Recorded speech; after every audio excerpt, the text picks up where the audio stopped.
ورحمة الله وبركاته. الحمد لله والصلاة والسلام على أشرف المرسلين وعلى آله وصحبه أجمعين. الله سبحانه وتعالى നമ്മുടെ മനസ്സുകളെ കബൂലാക്കി അനുഗ്രഹിക്കുമാറാകട്ടെ. നമ്മുടെ ഇബാദത്തുകളും സൽക്കർമ്മങ്ങളും അല്ലാഹു സ്വീകരിക്കുമാറാകട്ടെ. നമ്മുടെ പാപങ്ങളും വീഴ്ചകളും അല്ലാഹു പുറത്തു മാപ്പാക്കി ഉത്തമ മുത്തഖീങ്ങളിൽ അല്ലാഹു നാം ഏവരെയും ഉൾപ്പെടുത്തി അനുഗ്രഹിക്കുമാറാകട്ടെ. നമ്മിൽ നിന്നും നമ്മുടെ കുടുംബത്തിൽ നിന്നൊക്കെ പ്രയാസങ്ങൾ അനുഭവിക്കുന്ന രോഗങ്ങളിൽ കഴിയുന്ന മുഴുവൻ പേരുടെയും രോഗങ്ങൾക്ക് പ്രയാസങ്ങൾക്ക് അല്ലാഹു സലാമത്തും ശിഫയും നൽകി അനുഗ്രഹിക്കുമാറാകട്ടെ. അതരവായി നബിയുനാ റസൂലുള്ളാഹി സ്വല്ലല്ലാഹു അലൈഹി വസല്ലം തങ്ങൾ ഉത്തരവാദിത്വത്തിന്റെ ബോധത്തെ സംബന്ധിച്ച് വളരെ കൃത്യമായി നമ്മോട് പഠിപ്പിക്കുന്ന പരിശുദ്ധമായ ഒരു ഹദീസാണ്. കുല്ലുക്കും റാഇൻ വ കുല്ലുക്കും മസ്ഊലുൻ അൻ റഇയതിഹി. الإمام راع ومسؤول عن رعيته والرجل راع في أهله وهو مسؤول عن رعيته والمرأة راعية في بيت زوجها ومسؤول عن رعيتها والخادم راع في مال سيده ومسؤول عن رعيته. ദീർഘമായ ഹദീസിലൂടെ അല്ലാഹുവിന്റെ ഹബീബായ നബി സല്ലല്ലാഹു അലൈഹി വസല്ലം തങ്ങൾ പറയുന്നു, നിങ്ങൾ ഓരോരുത്തരും ഭരണകർത്താക്കളാണ്.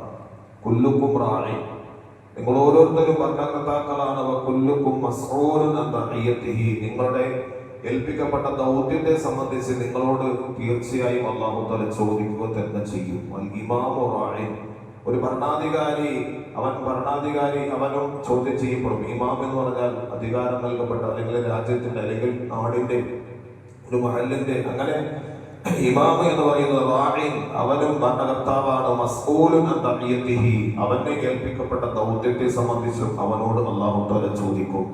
അതുപോലെ തന്നെ വറജുലു, ഒരു പുരുഷൻ, റാഇൻ, അവനും ഭരണകർത്താവാണ്. ഫീ അഹ്ലിഹി, അവന്റെ കുടുംബത്തിൽ. ഒരു ഗൃഹനാഥൻ എന്ന് പറയുന്നത് ആ കുടുംബത്തിന്റെ ഭരണകർത്താവാണ്. മസ്ഊലുൻ അൻ റഇയതിഹി വഹുവ മസ്ഊലുൻ അൻ റഇയതിഹി, ആ കുടുംബനാഥനെ സംബന്ധിച്ചും തന്റെ കുടുംബത്തിന്റെ കാര്യങ്ങൾ എങ്ങനെയൊക്കെയാണ് നോക്കിയത്, ദീനിയായ രീതിയിലാണോ ചിട്ടപ്പെടുത്തിയത്, തന്റെ ഭാര്യയോടും തന്റെ മക്കളോടും എങ്ങനെയാണ് പെരുമാറിയത്, അവർക്ക് എങ്ങനെയാണ് സാമ്പത്തികമായി അവർക്ക് നീ ഭക്ഷണം ഉൾപ്പെടെയുള്ള കാര്യങ്ങൾ ചെലവഴിച്ചത് എന്നതിനെ സംബന്ധിച്ച് പൂർണ്ണമായും അല്ലാഹു തആല അവരോട് ചോദിക്കും. റസൂലുള്ളാഹി തങ്ങൾ പറയുന്നു, വൽ മർഅത്തു, ഒരു പെണ്ണിനോടും ചോദിക്കും. ഒരു പെണ്ണും ഭരണാധികാരിയാണ്. റാഇയത്തുൻ ഫീ ബൈതി അഹ്ലിഹാ, ആ പെണ്ണ് താമസിക്കുന്ന കുടുംബത്തിന്റെ നായികയാണവൾ. റസൂലുള്ളാഹി സ്വല്ലല്ലാഹു അലൈഹി വസല്ലം തങ്ങൾ പറയുന്നു, തന്റെ ഭർത്താവിനെ സംബന്ധിച്ച് ആ പെണ്ണോട് ചോദിക്കും, തന്റെ കുടുംബത്തെ സംബന്ധിച്ച് ആ പെണ്ണിനോട് ചോദിക്കും.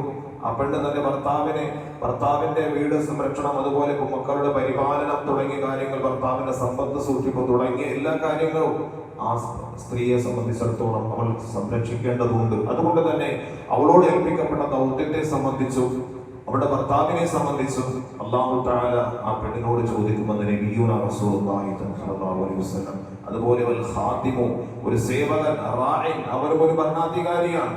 ഫീ മാലി സയ്യിദിഹി, തന്റെ യജമാനൻ ഏൽപ്പിക്കപ്പെട്ട ദൗത്യങ്ങൾ, ഒന്നുകിൽ സാമ്പത്തികമായ സ്വരൂപം, സാമ്പത്തിക മുതലുകളും വസ്തുക്കളും ഒക്കെ ഏൽപ്പിക്കപ്പെട്ടവരുണ്ടാവും. അങ്ങനെ അവന്റെ യജമാനൻ അയാളോട് ഏൽപ്പിക്കപ്പെട്ട കാര്യങ്ങളെ സംബന്ധിച്ച് തീർച്ചയായും ആ യജമാനന്റെ കാര്യങ്ങളെ സംബന്ധിച്ച് അതിനെങ്ങനെയാണ് അതിനോട് നീ പെരുമാറിയത്, ആ വസ്തുക്കളോടും പുരയിടങ്ങളോടും സാമ്പത്തിക ശേഷിയോടും സാമ്പത്തിക സ്വരൂപണത്തോടും സാമ്പത്തിക സംരക്ഷണം എങ്ങനെയാണ് നീ നിർവഹിച്ചത് എന്നതിനെ സംബന്ധിച്ചൊക്കെ ആ അടിമയായ മനുഷ്യനോടും ആ ഖാദിമായ സേവകനായ മനുഷ്യനോടും അല്ലാഹു തആല ചോദിക്കുമെന്ന് ആദരവായി നബിയുനാ റസൂലുള്ളാഹി സ്വല്ലല്ലാഹു അലൈഹി വസല്ലം. അപ്പോൾ നാം എല്ലാവരും കൃത്യമായി ഓരോ ദൗത്യങ്ങൾ ഏൽപ്പിക്കപ്പെട്ടവരാണ്. ഇപ്പൊ പഞ്ചായത്തിന്റെ ഇലക്ഷന്റെ റിസൾട്ട് ഒക്കെ ഇന്നലെ വന്നപ്പോ ഇനി അതിൽ തിരഞ്ഞെടുക്കപ്പെട്ടവരും ഇതേപോലെ ഭരണകർത്താക്കളാണ്, നാടിന്റെ നായകന്മാരാണ്. അവരാരായാലും നാടിനെ സംരക്ഷിക്കാനുള്ളവരാണ്. ഇത്രയും നാൾ ഒരു രാഷ്ട്രീയത്തെ പ്രതിനിധാനം ചെയ്തുകൊണ്ട് ഒരു രാഷ്ട്രീയ പ്രവർത്തനം മാത്രം നടത്തിയിരുന്നവരായിരുന്നു എങ്കിൽ ഒന്നുകിൽ CPM ആകാം, അല്ലെങ്കിൽ കോൺഗ്രസ് ആകാം, അല്ലെങ്കിൽ മറ്റേതെങ്കിലും ഒക്കെ പാർട്ടികളാകാം. ആ പാർട്ടിയിൽ ഊന്നിക്കൊണ്ട് തന്റെ പൊതുപ്രവർത്തനത്തിൽ നേതൃത്വം വഹിച്ചവരായിരുന്നു എങ്കിൽ ഇന്നലെ റിസൾട്ട് വന്നതോടുകൂടി അവർ പരിപൂർണമായി വിജയികളായി തീർന്നിട്ടുണ്ടോ എങ്കിൽ ഇനി രാഷ്ട്രീയത്തിന് അതീതമായി, ജാതികൾക്ക് അതീതമായി, മതങ്ങൾക്ക് അതീതമായി ഒരു നാടിനെ സേവിക്കേണ്ടവരാണ് ഇന്നലെ തിരഞ്ഞെടുക്കപ്പെട്ടവർ. എന്റെ പ്രിയപ്പെട്ട സഹോദരങ്ങളെ, നാം ഒന്ന് മനസ്സിലാക്കണം. അപ്പൊ പൊതുമുതൽ എന്ന് പറയുന്നത് ഒരു അമാനത്താണ്. ഏറ്റവും കൂടുതൽ ഇന്ന് പല രാഷ്ട്രീയ പാർട്ടികളും ഇത് വളരെ വളരെ ഗൗരവത്തിൽ ഗ്യാരണ്ടിയോടുകൂടി പറയുന്നു. അഴിമതിരഹിത ഭരണം എന്നൊക്കെയാണ് ഗ്യാരണ്ടിയോടുകൂടി പറയുന്നത്. തിരുവനന്തപുരം ജില്ലയിലെ കോർപ്പറേഷൻ വിളിച്ചപ്പോ അവിടുത്തെ സംസ്ഥാന BJPയുടെ പ്രസിഡന്റ് പറഞ്ഞ എന്താ, അഴിമതിരഹിത ഭരണമാണ് ഞങ്ങളുടെ ഗ്യാരണ്ടി എന്ന്. എത്രത്തോളം അത് ഫലവത്താകുമെന്ന് നമുക്ക് ഇനി കാത്തിരുന്ന് കാണാം. അള്ളാഹു നന്മയുടെ അധികാരിൽ നാം ഏവരെയും ഉൾപ്പെടുത്തി അനുഗ്രഹിക്കുമാറാകട്ടെ. നമ്മുടെ ഭരണാധികാരികളെയും അള്ളാഹു അത്തരത്തിലാക്കി അനുഗ്രഹിക്കുമാറാകട്ടെ.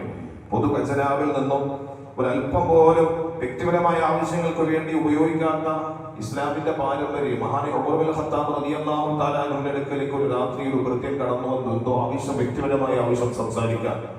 മഹാനായ ഉമർ ഇബ്നുൽ ഖത്താബ് റളിയല്ലാഹു തആല അൻഹു വിളക്ക് കത്തിച്ചു വെച്ചിട്ട് തന്റെ ഭരണകാര്യങ്ങളെ സംബന്ധിച്ച് തന്റെ കണക്കുകളും കാര്യങ്ങളും ഒക്കെ രേഖപ്പെടുത്തിക്കൊണ്ടിരിക്കുകയായിരുന്നു. തന്റെ കൃത്യം കടന്നു വന്നു. എന്തോ വ്യക്തിപരമായ കാര്യങ്ങൾ സംസാരിക്കാനാണ്. ഉമർ റളിയല്ലാഹു തആല അൻഹു വിളക്ക് അണച്ചു കളഞ്ഞു. ഉമർ റളിയല്ലാഹു തആല അൻഹു വിളക്ക് അണച്ചു കളഞ്ഞു. എന്തെന്നറിയോ? ഖജനാവിന്റെ എണ്ണ ഉപയോഗിച്ചിട്ട് ഞാൻ ഈ നിർവഹിക്കേണ്ട എനിക്ക് കിട്ടിക്കൊണ്ടിരിക്കുന്ന ഈ പ്രകാശം അത് വ്യക്തിപരമായ ആവശ്യങ്ങൾക്ക് വേണ്ടിയുള്ള ഇതൊരു പൊതുമുതലാണ്.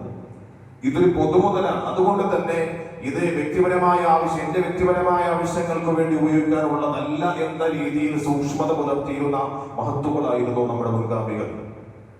അങ്ങനെയായിരുന്നു. നമ്മുടെ ഇന്ത്യ രാജ്യത്തും എത്രയോ നമ്മുടെ ദേശാഭിമാനികളായ രാജ്യസ്നേഹികൾ എത്രയോ അങ്ങനെ പ്രവർത്തിച്ചവരുണ്ട്. പക്ഷേ ഇന്ന് നാടിന്റെ നായകന്മാരായി കടന്നു വരുന്ന അധികം പേരും നാം ഒന്ന് ചിന്തിച്ചു നോക്കുമ്പോൾ നമ്മുടെ രാഷ്ട്രപതി മുതൽ ഇന്ന് താഴെത്തട്ടിലെ നമ്മുടെ മെമ്പർ വരെ നാം പരിശോധിച്ച് നോക്കുമ്പോൾ ചിലപ്പോൾ ചെറ്റക്കൂടിൽ കിടന്ന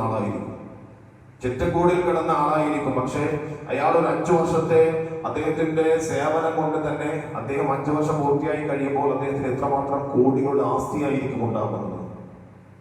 ഇവിടെ നിന്നായിരുന്നു ആസ്തി. ഒരു റോഡ് നിർമ്മിക്കുമ്പോൾ അയാൾക്ക് കിട്ടുന്നത്, ഒരു പാലം നിർമ്മിക്കുമ്പോൾ അയാൾക്ക് വരുന്ന വരുമാനം എത്രത്തോളം, അതിന്റെ 50% പോലും ഒരു പൊതുമുതൽ നിർമ്മിക്കുമ്പോൾ, ഒരു പാലം നിർമ്മിക്കുമ്പോൾ, ഒരു ബിൽഡിംഗ് നിർമ്മിക്കുമ്പോൾ, ഒരു സ്കൂൾ നിർമ്മിക്കുമ്പോൾ, ഏതാകട്ടെ ഔദ്യോഗികമായി പൊതുമുതൽ ഉപയോഗിക്കുന്ന സമയത്ത് അദ്ദേഹത്തിന് കിട്ടുന്ന ബാക്കിലൂടെ കിട്ടുന്ന അദ്ദേഹത്തിന് വരുമാനം. പ്രിയപ്പെട്ടവരെ, പൊതുമുതൽ എന്ന് പറയുന്നത് അമാനത്താണ്. അയാളോട് ചോദിക്കും തീർച്ചയായും റബ്ബ് തആല. അത് വിശ്വാസിയെ സംബന്ധിച്ചിടത്തോളം അതിൽ കൂടുതൽ ജാഗ്രത ഉണ്ടായിരിക്കണം. പൊതുപ്രവർത്തന രംഗത്തേക്ക് ജയിച്ച് കടന്നു വന്ന വിശ്വാസികളാണെങ്കിൽ മറ്റുള്ളവർക്ക് നമുക്ക് ദീനും ദുനിയാവൊന്നുമില്ലല്ലോ, അതുകൊണ്ട് അവർക്ക് അവരുടേതായ പാട്. പക്ഷെ നമുക്ക് ഇസ്ലാമിനെ സംബന്ധിച്ചിടത്തോളം ഒരു മുസ്ലിമാണ് ഒരു നാടിന്റെ നേതൃത്വത്തിലേക്ക് കടന്നു വന്നിട്ടുള്ളതെങ്കിൽ അത് ഏത് രാഷ്ട്രീയ പാർട്ടി ആയിക്കൊള്ളട്ടെ, പക്ഷേ ആ നേതൃത്വത്തിലേക്ക് കടന്നു വന്ന ആള് കൃത്യമായും അല്ലാഹു തആല എന്നെ ഏൽപ്പിച്ച ദൗത്യം, ഈ നാട്ടിലെ നായകനായിട്ട് ജനങ്ങളെ സേവിക്കാൻ വേണ്ടി അല്ലാഹു തആല എന്നെ ഏൽപ്പിച്ച ദൗത്യമാണ് തിരിച്ചറിവ് അയാൾക്കുണ്ടായി തീരണം. അവിടെയാണ് വിജയം ഉണ്ടാകുന്നത്. ഇന്ന് എന്താ പൊതു അവസ്ഥയിൽ കാണാൻ കഴിയുന്നത്? ജനങ്ങൾക്ക് വേണ്ടി സേവിക്കേണ്ടവരാണ് അവർ. പക്ഷേ ഇന്ന് അതല്ല. ഞങ്ങൾ നേതാക്കളാണ്. ജനങ്ങളുടെ ആവശ്യങ്ങൾ കണ്ടറിഞ്ഞ് ഓരോ വീടാന്തരം കയറി അവരുടെ ആവശ്യങ്ങളും അവരുടെ വേദനകളും വ്യഥകളും കണ്ടെത്തിയിട്ട് സാന്ത്വനപ്പെടുത്താൻ, സമാധാനിപ്പിക്കാൻ വേണ്ടി ശ്രമിക്കേണ്ടവർ. അവർക്കൊന്നും അതിനൊന്നും സമയമില്ല. എന്റെ പ്രിയപ്പെട്ട സഹോദരങ്ങളെ, അതുകൊണ്ട് അള്ളാഹുവിന്റെ പരിശുദ്ധമായി ദീൻ പഠിപ്പിച്ചതുപോലെ, അള്ളാഹുവിന്റെ ഹബീബിന്റെ വിത്തങ്ങൾ പഠിപ്പിച്ചതുപോലെ, കുല്ലുക്കും റാഈൻ, നിങ്ങൾ ഓരോരുത്തരും നിങ്ങൾക്ക് ഏൽപ്പിക്കപ്പെട്ട ദൗത്യം, അതൊരു പഞ്ചായത്താണെങ്കിലും കോർപ്പറേഷൻ ആണെങ്കിലും അതുപോലെ തന്നെ ജില്ലയാണെങ്കിലും ഏതാണെങ്കിലും നമ്മുടെ കുടുംബമാണെങ്കിലും നമ്മുടെ ഭാര്യയാണെങ്കിലും നമ്മുടെ ഭർത്താവാണെങ്കിലും ഒക്കെ ഇങ്ങനെ നമ്മുടെ ജീവിതത്തിന്റെ ഓരോ തസ്തികകൾ അല്ലാഹു തആല നമുക്ക് നൽകിയിട്ടുണ്ട്. ആ ദൗത്യങ്ങൾ അതൊരു മഹല്ലിന്റെ പരിപാലനമാണെങ്കിലും ഒരു ഇമാം എന്ന നിലയ്ക്കുള്ള പ്രവർത്തനമാണെങ്കിലും ഒക്കെ ഏതും നമുക്ക് അല്ലാഹു തആല ഏൽപ്പിച്ചിരിക്കുന്ന ദൗത്യം അത് ദൗത്യമായി തിരിച്ചറിഞ്ഞ് നിർവഹിച്ചിട്ടില്ല എങ്കിൽ അതിനെ സംബന്ധിച്ചിടത്തോളം ഈ മഹല്ലിന്റെ കാര്യം അല്ലാഹുവിനോട് ചോദിക്കും. ഈ മഹലിന്റെ കാര്യം ഞാനും അതിൽപ്പെടാത്തവനല്ല. ഈ മഹലിന്റെ കാര്യം അല്ലാഹു തആല എന്നോട് ചോദിക്കും. എന്റെ കാരാളിമൊക്കെ പള്ളിയിൽ വന്നിട്ട് 1 വർഷക്കാലമായല്ലോ, ഇവിടത്തെ എന്താ സേവനം ചെയ്ത്, എത്ര പേർക്ക് ഇൽമു പറഞ്ഞു കൊടുത്തു, അറിവ് പറഞ്ഞു കൊടുത്തു, എന്തെല്ലാം പ്രവർത്തനം ചെയ്തു, ഇവിടുത്തെ ജനങ്ങൾക്ക് എന്തൊക്കെ പഠിപ്പിച്ചു കൊടുത്തു, നേട്ടം ചെയ്തു കൊടുത്തു എന്ന് അല്ലാഹു തആല എന്നോട് ചോദിക്കും. ഞാനും കുറ്റവാളിയാണ്. അല്ലാഹു തആല നമ്മെ എല്ലാവരെയും രക്ഷപ്പെടുത്തി അനുഗ്രഹിക്കുമാറാകട്ടെ. അതുകൊണ്ട് പ്രിയപ്പെട്ടവരെ, നമ്മുടെ ഉത്തരവാദിത്വങ്ങൾ കുടുംബത്തിൻ്റെതാണെങ്കിലും ഏതാണെങ്കിലും തന്നെ തിരിച്ചറിഞ്ഞ് അല്ലാഹുവിന് ഇഷ്ടപ്പെട്ട രീതിയിൽ അല്ലാഹുവിന്റെ തൃപ്തിക്ക് വേണ്ടി നിർവഹിക്കുവാൻ അല്ലാഹു നമുക്ക് സൗഭാഗ്യം നൽകി അനുഗ്രഹിക്കുമാറാകട്ടെ. വആഖിറു ദഅ്വാനാ അൽഹംദുലില്ലാഹി റബ്ബിൽ ആലമീൻ.